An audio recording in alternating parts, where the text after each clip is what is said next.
வணக்கம் உறவுகளே. முதல்வர் ஸ்டாலின் அவர்கள் ஏன்னா முன்னாள் முதல்வரா? நமக்கு அவர் தான்டா முதல்வர். எப்பயுமே நமக்கு அவர் தான் முதல்வர். எந்த ஒரு முதல்வர் மக்களையும் அந்த மண்ணையும் நேசிக்கிறாரோ அவர் தான் நமக்கு முதல்வர். அந்த வகையில் பார்த்தா ஸ்டாலின் தான் நமக்கு முதல்வர். சரி, ஏதோ காலத்தின் கோலம், அதனால் நம்ம முன்னாள் முதல்வருடனே கூப்பிடுவோம். முன்னாள் முதல்வர் ஸ்டாலின் அவர்கள் இந்த தேர்தல் தோல்விக்கு நானே பொறுப்பேற்றேன்னு சொல்லியிருக்காரு. மீண்டு வருவோன்னு சொல்லியிருக்காரு. நானே பொறுப்பேற்கிறேன் அப்படின்னு சொல்கிறதுக்கு ஒரு மனதைரியம் வேணும். எல்லாத்தாலையும் சொல்ல முடியாது. அதுக்கு எப்படின்னா, அதுக்கு பெரிய ரொம்ப பரந்த மனசு வேணும். நம்ம உண்மையை உணரக்கூடிய அந்த மனநிலை வேணும். உண்மையை தெரிஞ்சுக்கணுங்கிற எண்ணம் வேணும். அதனால தான் அவர் என்ன சொல்லியிருக்காரு, இந்த தோல்விக்கு நானே பொறுப்புன்னு சொன்னதோடு மட்டும் இல்லாமல், என்ன குறையாக இருந்தாலும் சொல்லுங்கள், அது என் மேலேயே குறையாக இருந்தாலும் என்கிட்ட சொல்லுங்கள், அதை நம்ம மாற்றிக்கிடுவோம், திருப்பிக்கிடுவோம் அப்படிங்கிற மாதிரி சொல்லியிருக்காரு. அது ரொம்ப ஒரு பாராட்ட வேண்டிய ஒரு விஷயம். அந்த வயசில் இந்த பணிவு, ஒரு 50 வருட அரசியல் வாழ்க்கையை வாழ்ந்தவர், இந்த வயசில் இந்த பணிவான வாசகங்கள் எதுவுமே அவர்கிட்ட இருந்து எதிர்பார்த்தது தான். அவர் இப்படியெல்லாம் இருக்கக்கூடிய ஆள் தான். ஏன் அப்படின்னா அவர் எப்பயுமே பாருங்கள், சிஎம்மாக இருக்கும்போது கூட அதே பணிவு, அதே சிரிப்பு. இப்போயே போய் எல்லாத்தையும் கையெடுத்து கும்பிட்டு வரவேற்றது, எதிரிகளை கூட. இப்போ இவர் யாரையா திட்டிருக்காரா அப்படின்னா இல்லை, யாரையாவது சொல்லி திட்டிருக்காரா? அப்போது ஒரு அம்மாவே சொன்னாங்க, இவருக்கு கை நடுங்குது, இவருக்கு வயசாயிருச்சு அப்படின்னு சொன்னாங்க. இன்னொருத்தர் சொன்னார், நீங்கள் கொரோனாலேயே போயிருக்கலாம் அப்படிங்கிற மாதிரிலாம் சொன்னார். ஆனால் இவர் இதுவரைக்கும் யாரையாவது, மு.க. ஸ்டாலின் அவர்கள் இதுவரைக்கும் யாரையாவது ஒரு குறைத்து மதிப்பிட்டு இருக்கிறாரா? இல்லை ஏதாவது குறை சொல்லி பேசியிருக்காரா? இல்லை பாடி ஷேமிங் பண்ணியிருக்காரா? எதுவுமே பண்ண மாட்டார். அவர் ஒரு பேட்டியில் சொல்கிறாரு, நான் எல்லாத்தையுமே நண்பராக தான் பார்க்குறேன், எனக்கு எதிரிலாம் யாருமே இல்லை, நான் எதிரியாக யாரையும் நினைக்கல அப்படிங்கிற மாதிரிலாம் சொன்னார். ஸோ அப்படி ஒரு மனிதனை தோற்கடித்து விட்டோமே அப்படிங்கிற ஒரு கலக்கம்தான் மனசில் அப்படியே ஒரு வேதனையாகவே இருக்குது. அவருடைய ஆட்சியில் என்ன குறைகள் இருக்குது, எந்த குறையாக இருந்தாலும் சொல்லுங்கள், அது எம்எல்ஏ குறையாக இருந்தாலும் சொல்லுங்கள் அப்படின்னு கேட்டிருக்காரு. நம்ம ஒரு யூடியூப் பேசுகிறோம், ஒரு மனிதனாக, ஒரு யூடியூபராக கூட வச்சுக்கோங்க, யூடியூபராகவோ இல்லை திமுக கட்சிக்காரனாகவே வச்சுக்கோங்க, இல்லை திமுகவை கட்சிக்காரனே வச்சுக்க வேணாம், திமுகவை நேசிக்கிறேன், உளமாற நேசிக்கிறேன். ஏன்னா அந்த கருப்பு சிவப்பு, உதயசூரியன், பேரறிஞர் பெரியார், பேரறிஞர் கலைஞர், ஸ்டாலின் நம்ம உளமாற நேசிக்கிறோம். அந்த வகையில் நம்ம மனசில் பட்ட குறைகளை நம்ம சொல்லுவோம். ஃபஸ்ட்டு மூத்த அமைச்சர்கள், ஏன் அமைச்சராக இருந்தவங்களே தான் எனக்கு இருக்கணுமா? மாவட்ட செயலாளர்களாக இருந்தவங்களே தான் இருக்கணுமா? வேறு மாற்றம் இல்லையா? வேறு அப்டேட் ஆக வேணாமா? அவர்களே இருக்கணுமா? பழசாவே இருக்கணுமா? இப்போ வேறு மாற்றலாம்ல.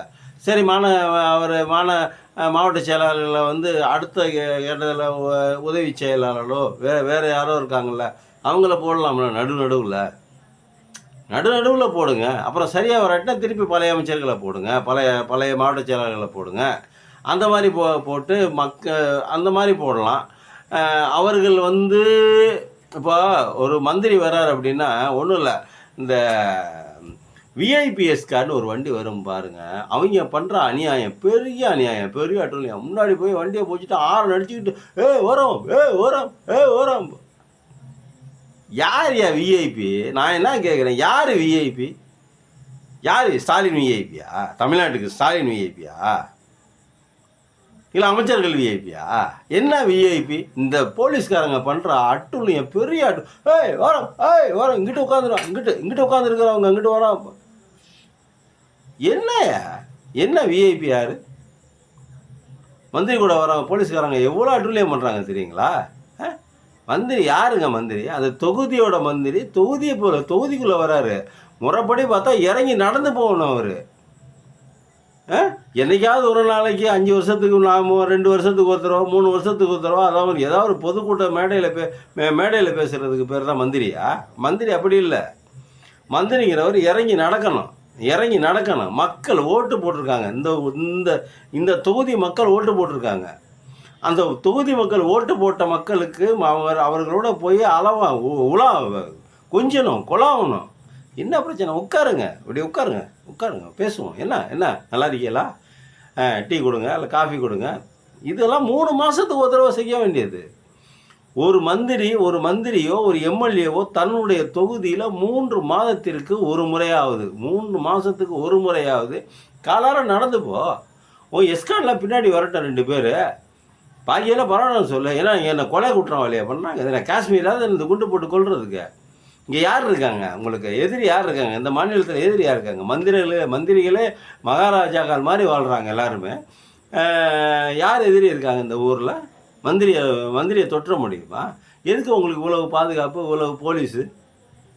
எல்லாம் ஓரமாக ஒதுங்கி இருங்கப்பா, பார்த்துக்கலாம் அப்படின்னு சொல்லிட்டு, என்ன பிரச்சனை, வாங்க உட்காருங்க, ஜாலியாக சந்தோஷமாக பேசுவோம், பிடிப்போம். நான் இந்த தொகுதிக்கு நான் இந்த தொகுதிக்காரன், எனக்கு இந்த தொகுதியிலேருந்து ஓட்டு போட்டு என்னை ஜெயிக்க வச்சுருக்கீங்க, நான் இந்த தொகுதிக்காரன் அப்படின்னு பேசுகிறதுக்கு என்ன வலிக்குது? ஒன்று சொல்கிறாங்க. ஒரு ஒரு ஒரு ஒரு ஒரு முக்கியமான ஒரு விஷயம். இனிகோ இறுதிராஜ், திருச்சி கிழக்கு இனிகோ இறுதியராஜின்னு ஒரு ஒரு ஒரு கேண்டிடேட்டு, முன்னாள் எம்எல்ஏ. அவர் அந்த தொகுதிக்கு சிட்டிங் எம்எல்ஏ அவர் தான். அவர் என்ன பண்ணியிருக்காரு அப்படின்னா, மார்க்கெட்டில் சொல்கிறாங்க, காந்தி மார்க்கெட்டு, திருச்சி காந்தி மார்க்கெட்டில் சொல்கிறாங்க, நான் ஸ்டாலின் கேட்டாருன்னு ஓப்பனாக கேட்குறாரு எம்கே ஸ்டாலின் அவர்கள். முத்துவேல் கருணாநிதி ஸ்டாலின் ஓப்பனாக கேட்குறாருன்னு நான் இதெல்லாம் பேசுகிறேன். இதெல்லாம் பேசணுங்கிற எண்ணம் இல்லை. முன்னாடியும் பேசலை, அதுக்கப்புறம் எலெக்ஷனுக்கு முன்னாடியும் பேசலை, எலெக்ஷன் பின்னாடியும் பேசலை. நிறைய காணொலிகள் திமுகவுக்கு ஆதரவாக தான் நம்ம போட்டிருக்கிறோம், பேசியிருக்கிறோம். நம்ம திமுகவை உளமாற நேசிக்கிறேன்னு முதலே சொல்லிட்டேன். நான் எப்பயுமே நேசிப்பேன், என்றைக்குமே திமுக தான். ஏன்னா ஸ்டாலின் தான், கலைஞர் தான், பேரறிஞர் தான், பெரியார் தான், அதில் மாற்று கருத்து இல்லை. இனியோ இறுதியராஜன் ஒரு மார்க்கெட்டில் ஒரு பூண்டு கடையில் நான் போகிறேன். அந்த பூண்டு கடையில் என்ன சொல்கிறாங்க அப்படின்னா, மார்க்கெட்டுக்குள்ளார பூண்டுகள் என்ன சொல்கிறாங்கன்னா, 5 வருஷத்துக்கு முன்னாடி வந்தார், எலெக்ஷனுக்கு ஓட்டு கேட்டு வந்தார், அதுக்கப்புறம் அந்த பகுதியில் என்னை பார்க்கவே இல்லை, உங்களுக்கு தெரியவே தெரியாது எங்களுக்கு, இனிகோ இறுதியராஜ் அப்படின்னு சொல்கிறாங்க. பேர் சொல்கிறதுல ஒன்றும் தப்பு இல்லை, யாரும் கோச்சிக்காதீங்க, யாரும் தப்பாக எடுத்துக்காதீங்க. நம்ம இப்போ முதல்வர் கேட்டால் நான் சொல்கிறோம். அப்போ 5 வருஷத்துக்கு ஒரு தடவை ஓட்டு கேட்கும்போது தான் நீ இந்த தொகுதிக்கு வர்ற அப்படின்னா, அப்புறம் உனக்கு எதுக்கு நீ எம்எல்ஏ பதவி? நீ ஏன் வர்ற? உனக்கு என்ன பிரச்சனை உனக்கு? அதாவதுங்க, முதல்வர் அரசு தமிழ்நாடு அரசு போடுகிற மக்கள் நல திட்டங்கள் எல்லாமே அதிகாரிகள் கொண்டு போய் கடை கோடி வரைக்கும் கொண்டு சேர்த்துருவாங்க. அதில் எந்த மாற்று கருத்தும் இல்லை. அதையும் தாண்டி அதிக நலத்திட்டங்கள் போகிறது, அதை செயல்படுத்துறதுங்கிறது வேற. நலத்திட்டங்கள் மக்களை கடைக்கோடி மக்கள் வரைக்கும் நலத்திட்டங்கள் அடைகிறது வேற. அது இல்லை, அது வேற விஷயம். அது அரசு செஞ்சுக்கிட்டு இருக்குது. இப்போ நீங்கள் எம்எல்ஏவாக இருக்கிறவங்களோ எம்பியாக இருக்கிறவங்களோ நீங்கள் அந்த தொகுதியில் போய் ஒரு 3 மாதத்துக்கு ஒரு தடவை உட்காந்து பேசிட்டு ஜாலியாக சந்தோஷமாக பிஸ்கட் சாப்பிட்டுட்டு அப்படியே காலார நடந்து போய், என்ன குறை இருக்குங்களா, அரசு நலத்திட்டங்கள் வந்துருச்சிங்களா, அரசு கொடுக்குற அந்த உதவிகள்லாம் வந்துருச்சா, வேறு எதுவும் குறை இருந்தால் கொடுங்க, பேப்பரில் எழுதி கொடுங்க, நான் மனு மாதிரி கொடுங்க, நான் பரிசீலிக்கிறேன், கொடுத்து அனுப்புங்க, ஒன்றும் பிரச்சனை இல்லை. நீ எப்போ வேணாலும் யார் வேணாலும் என்னை பார்க்கலாம், எங்கே வேணாலும் பார்க்கலாம். சென்னையில் இருந்தாலும் நீ என்னோடய தொகுதி மக்கள் என்னை பார்க்கலாம், இல்லை திருச்சியில் இருக்கும்போது கூட என்னோடய தொகுதி மக்கள் என்னை பார்க்கலாம் அப்படின்னு சொல்கிறதுக்கு என்னையா வலிக்குது? ஒரு தொகுதியை 5 வருஷம் உங்ககிட்ட கொடுத்து நீ பார்த்துக்க அப்படின்னு சொல்லி கொடுத்து, உனக்கு இத்தியாதி 1 லட்ச ரூபா சம்பளம் கொடுத்து, இத்தியாதி அடுத்து சலுகைகள் கொடுத்து, இவ்வளவும் பண்ணி, இது பத்தாதுன்னு வேறு மாதிரிலாம் பேசலாம். அதை நான் பேசுறதுக்கு முடியல. என்னென்ன கமிஷன் வருது, எந்தெந்த இதுலேருந்து எப்படிலாம் கமிஷன் வருதுங்கிறத எல்லாத்துக்குமே தெரியும். இன்றைக்கெல்லாம் எல்லாத்துக்குமே தெரிஞ்ச விஷயந்தான். 20% கமிஷன் சொல்லிட்டு நான் எல்லாமே பேசிக்கிறாங்க. அப்படி இவ்வளோ நான் வாங்கக்கூடாதுன்னு சொல்ல வரல.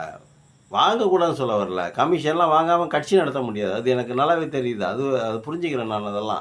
அதெல்லாம் வேறு விஷயம். ஆனால் இதையெல்லாம் தாண்டி நீங்கள் ஒரு ஒரு ஒரு ஒரு 2 மாதத்துக்கு ஒருத்தர் தொகுதியை ஒரு விசில் அடிச்சுட்டு வாங்கல, அதை விட என்ன வேலை உங்களுக்கு? 1 லட்சம் ப்ளஸ் வசதிகள் வாய்ப்புகள், அதுக்கப்புறம் பார்த்தீங்கன்னாங்க வேறு என்னென்ன சொல்லிக்கிட்டே போகலான்னு வச்சுக்கோங்க. அது நிறையா இருக்குது. எந்தெந்த துறையில் எவ்வளவு இது வருது, எவ்வளோ போக்குவரத்து நடக்குது, அதெல்லாம் தெரியும் நமக்கு. ஓரளவு தெரியும், மொத்தமாக தெரியாது நமக்கு. சொல்கிறேன் நான், இருக்குது, வரதுக்கு வாய்ப்பு இருக்குல்ல.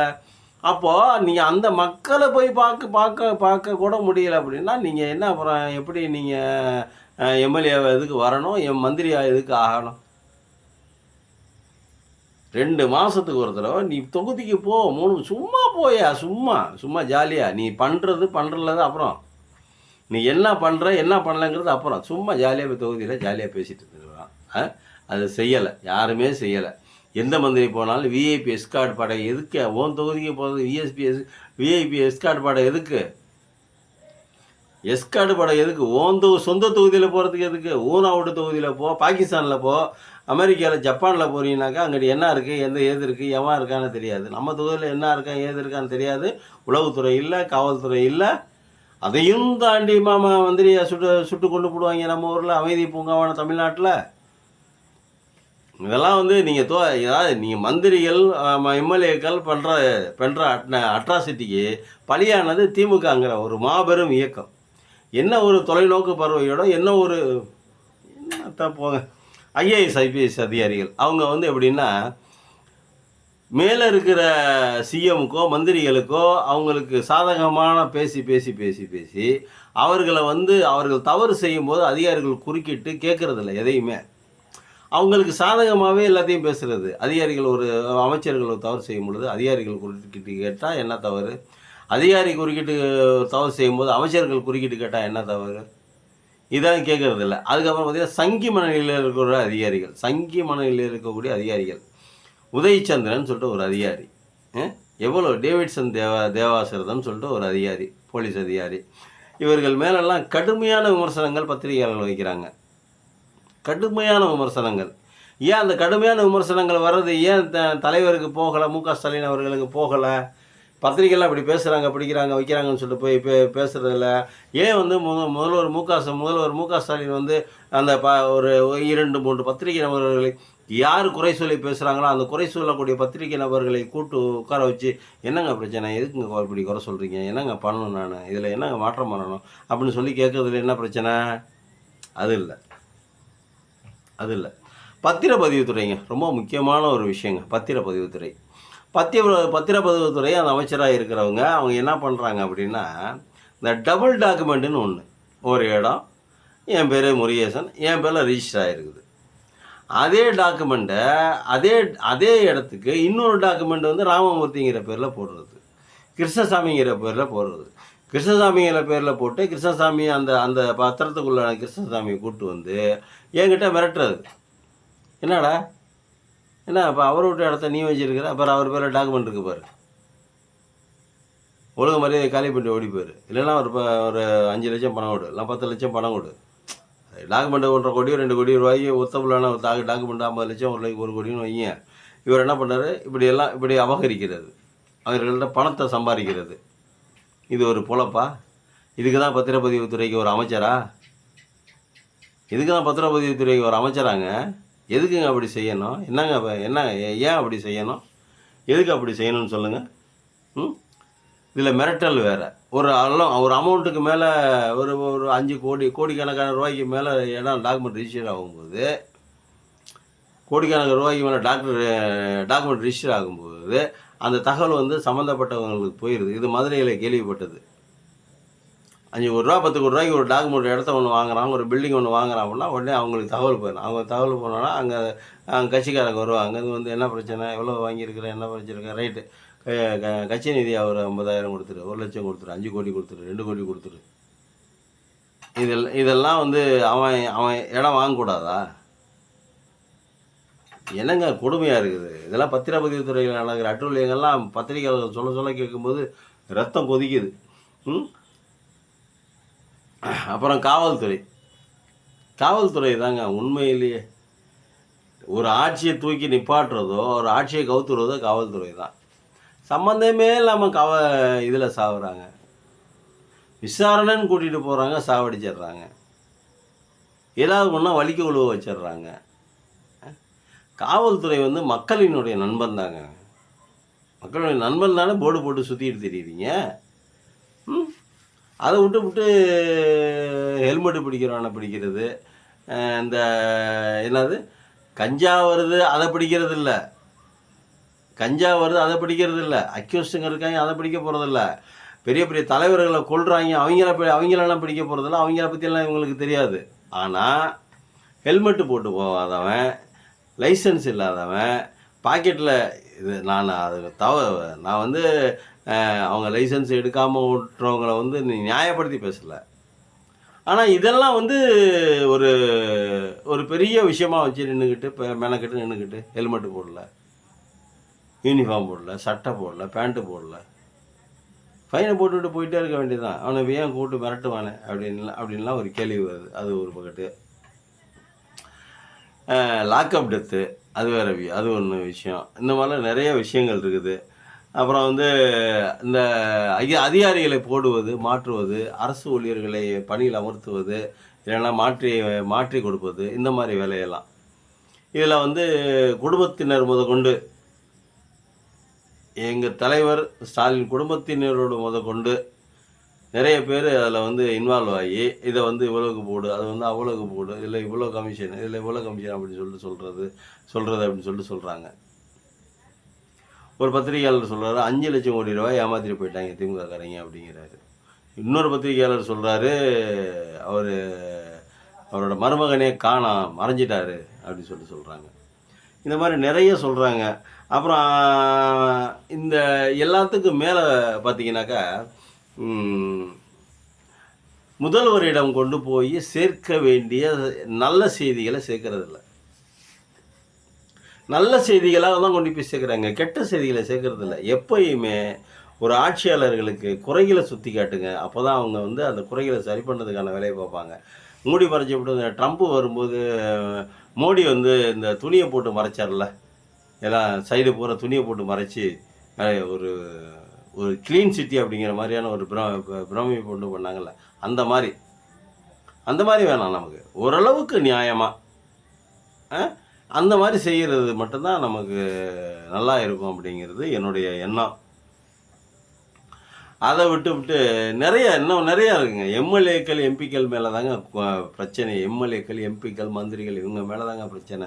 ஸ்டாலின் குடும்பத்து மேலேயோ இல்லை இவர் நம்ம உதயநிதி ஸ்டாலின் மேலேயோ யாரும் எந்த குறையும் சொல்லலை. வாரிசு அரசியலும் உதயநிதியை சொல்லவே இல்லை. ஏன்னா எது கேட்டாலும் சிரிச்சுக்கிட்டே இருக்காரு, சிரிச்சுக்கிட்டே சொல்கிறாரு. இது என்கிட்ட ஒரு பத்திரிகை கேட்குறாங்க, இந்த மாதிரி ஒரு சமாச்சாரம்னு கேட்குறாங்க. உடனே நீ என்கிட்ட தான் கேட்குறீங்க, என்னை மட்டும் தான் கேள்வி கேட்குறீங்க, சம்மந்தப்பட்டவங்களை போய் கேட்டால அப்படின்னு சொல்லி சிரிச்சுக்கிட்டே சொல்கிறார். அப்போது அவர் மேலாம் எந்த குறையும் இல்லை. இல்லை இப்போ எதிர்கட்சி வரிசையில் உட்காந்துருக்கும் போது எவ்வளோ சூப்பராக பேசுகிறாரு, அட்டகாசமாக பேசியிருக்காரு. எழுதி வச்சு படித்து தான் பேசுகிறாரு, இருந்தாலும் பேசுகிறாரா இல்லையா, அதான் மேட்ரு. பேசுகிறாருல்ல, அதான் மேட்ரு. அவன் கொஞ்சம் அந்த மாதிரியான ஒரு இப்போ இவர் மேலாம் எந்த பிரச்சனையுமே இல்லை. ஸ்டாலின் மேலே, முத்துவேலு கருணாநிதி ஸ்டாலின் மேலே கூட எந்த பிரச்சனையுமே இல்லை. அவங்க குடும்பத்தில் இருக்கிற ஒரே ஒரு நபர் அவர் ஒருத்தர், மற்றபடி பெரிய பெரிய அதிகாரிகள் இவங்க தான். அதாவது மக்களுக்கு செய்கிற நலத்திட்டங்கள் வந்து ஒரு பக்கத்து, மக்களை நேராக பாதிக்கக்கூடிய பிரச்சனைகள் இருக்குது பார்த்தீங்களா, இந்த டாஸ்மாக்கு, இந்த பத்திரப்பதிவுத்துறை, இதெல்லாம் வந்து மக்களை நேரடியாக போய் பாதிக்கிறது. அப்போ நேரடியாக போய் பாதிக்கும்போது அதுக்கு தாக்கம் அதிகம், அதுக்கு மக்கள் மனசில் கரையாக அமைஞ்சிடும். அதனால் இன்னும் நிறைய சொல்லலாம், தேவையில்லை. எம்கே ஸ்டாலின் அவர்கள் கேட்டாங்க, நம்ம சொல்லிட்டோம். சப்ஸ்கிரைப் பண்ணி பாருங்கள். நன்றி, வணக்கம்.